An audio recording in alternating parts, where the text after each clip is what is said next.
Assalamualaikum warahmatullahi wabarakatuh. Jembatan Suramadu termasuk jembatan terpanjang di Indonesia. Jembatan ini mulai dibangun pada tahun 2003 dan selesai dibangun pada tahun 2009. Nama Suramadu berasal dari kata Surabaya dan Madura, yang mana memang jembatan ini menghubungkan dua tempat tersebut dengan bentangi Selat Madura yang berjarak 5.438 meter. Untuk membangun jembatan ini, diperlukan 450.000 ton beton dan 50.000 ton baja, dan juga melibatkan lebih dari 10.000 pekerja, baik dari dalam maupun luar negeri. Pembangunan ini hingga menghabiskan dana sekitar 4,5 triliun rupiah.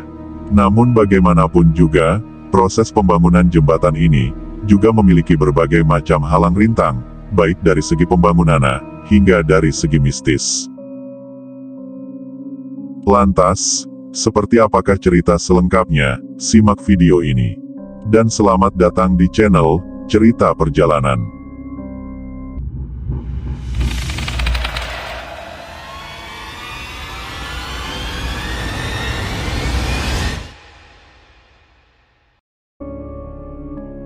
Dari info yang saya peroleh, sejak awal pembangunan Suramadu, memang diwarnai banyak hal-hal magis, seperti yang terjadi saat penanaman paku bumi di Bentang Madura, di Desa Tambakodi.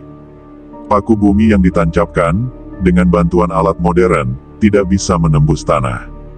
Begitu juga yang ada di Bentang Surabaya, beberapa kali paku bumi gagal ditanam.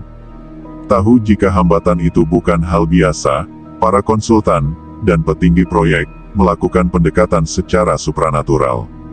Akhirnya, setelah dilakukan berbagai macam ritual, penanaman paku bumi ini berlangsung mulus. Kisah lain yang tak kalah mistis terjadi pada tahun 2008. Menurut salah satu sumber, ada seorang insinyur yang berasal dari Bandung dan seorang konsultan asing yang dinyatakan hilang. Namun setelah 10 jam, barulah mereka ditemukan di sebuah pulau di daerah Probolinggo. Pada media, keduanya bercerita saat melakukan patroli dengan kapal. Konsultan asing itu iseng dengan mengatakan, "Bagaimana ya, kalau tiba-tiba boot ini mati, nasib kita pasti habis." Padahal sebelumnya, beberapa rekan insinyur pernah mewanti-wanti untuk tidak berkata sembarangan di tengah laut. Namun, karena keduanya tidak mempercayai hal semacam itu, mereka pun tidak memedulikan peringatan itu. Tak lama kemudian, boot yang mereka tumpangi tiba-tiba mati mesinnya. Upaya menghidupkan mesin dilakukan, namun sayang tidak berhasil. Sementara itu, boot itu semakin tidak menentu arahnya. Sialnya lagi, semua handi talking yang dibawa juga tidak berfungsi. Pencarian besar-besaran pun dilakukan, hingga setelah 10 jam, mereka baru ditemukan. Informasi lain menyebutkan, ada beberapa pekerja kasar yang meninggal dunia dalam kecelakaan kerja. Yaitu isu tentang 20 pekerja asal Korea yang menjadi korban di sana, yang juga menjadi misteri kala itu. Walaupun cerita ini hanya beredar dari mulut ke mulut. Untuk membangun jembatan ini Indonesia banyak mendatangkan pekerja kasar dari negeri ginseng tersebut. Ada rumor yang mengatakan bahwa pekerja Korea tersebut adalah napi yang divonis hukuman 15 tahun dan sudah menjalani masa tahanan selama 10 tahun. Pemerintah Korea menjanjikan akan membebaskan mereka setelah pekerjaan jembatan selesai. Sementara itu, para pekerja ini diberi tempat tinggal di dalam tiang pancang utama jembatan.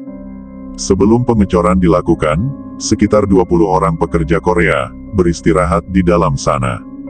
Namun naas, ketika para pekerja ini sedang tidur siang, mereka disiram dengan sangat banyak material beton, sehingga terkubur hidup-hidup. Konon, ini adalah permintaan tumbal dari penunggu wilayah pembangunan jembatan ini. Belum jelas juga kebenaran dari misteri yang satu ini. Ada yang mengatakan bahwa info mengenai pekerja Korea yang dikubur ini adalah hoak. Namun, ada juga yang membenarkan cerita ini. Namun setelah dilakukan investigasi, tercatat hanya ada 15 pekerja yang menjadi korban kecelakaan saat proses pembangunan dilakukan. Dan dari ke-15 orang, hanya 1 yang dinyatakan meninggal. Setelah jembatan ini selesai dibangun pun, hal-hal mistis masih saja terjadi di sini. Salah satunya pada tahun 2014, terjadi kecelakaan beruntun di pintu tol jembatan ini, yang oleh warga dikaitkan dengan hal mistis. Menurut kesaksian warga yang memiliki kelebihan, tentunya ia sempat melihat penampakan sosok sundel bolong selama 3 hari berturut-turut berlalu lalang di depan pintu tol jembatan ini. Sosok ini merupakan sosok wanita berambut panjang yang memakai pakaian putih lusuh. Namun saat dilihat dari belakang, bagian punggung sosok ini memiliki lubang besar yang dipenuhi dengan darah dan juga belatung. Selang 3 hari setelah adanya penampakan ini, terjadilah kecelakaan beruntun di tempat ini yang terjadi pada hari Kamis pada malam Jumat. Kecelakaan ini melibatkan 5 unit mobil dan truk. Namun yang paling parah adalah mobil AVW berwarna pink yang tampak ringsek total dan menewaskan 1 pengemudi di dalamnya. Salah satu hal yang membuat bulu kuduk merinding adalah, kecelakaan ini terjadi di depan gerbang tol, di tempat yang tidak jauh dari penampakan sundel bolong yang dilihat oleh warga tempo hari. Tempat ini juga dikatakan cukup angker, karena sebelum adanya pembangunan, di tempat ini merupakan sebuah pemakaman besar yang harus dipindah untuk dijadikan sebuah pintu tol jembatan Suramadu. Salah satu mitos di tempat ini juga adalah adanya sosok siluman ular besar yang menjadi penunggu di jembatan Suramadu. Dikatakan, sosok ini terkadang memiliki wujud sangat besar dan terlihat di sekitar jembatan. Oleh warga sekitar Madura dipercaya, sosok ini mendiami sebuah musola tua yang berada di sekitar pintu masuk tol jembatan Suramadu. Salah satu kisah yang beredar, sosok ini menolak renovasi yang akan dilakukan terhadap musola tua itu. Menurut pengakuan salah satu warga, sosok ini mendatanginya di dalam mimpi, dan mengisyaratkan, agar renovasi tidak dilakukan. Sehingga musola itu tetap didiamkan saja hingga sekarang. Untuk teman-teman dimanapun, dan kapanpun, jika akan melakukan sebuah perjalanan, pantaslah kita berdoa kepada Yang Maha Kuasa, agar dijauhkan dari hal-hal buruk, yang mungkin saja bisa menimpa kita semua. Semoga kita semua selalu diberikan keselamatan. Sekian cerita yang bisa saya sampaikan. Banyak hal-hal yang tidak bisa dijelaskan dengan akal sehat. Namun, semua itu nyata. Mau percaya atau tidak, semua kembali ke keyakinan diri kita masing-masing. Mohon maaf, jika ada salah kata, atau salah informasi. Terima kasih, dan wassalamualaikum warahmatullahi wabarakatuh.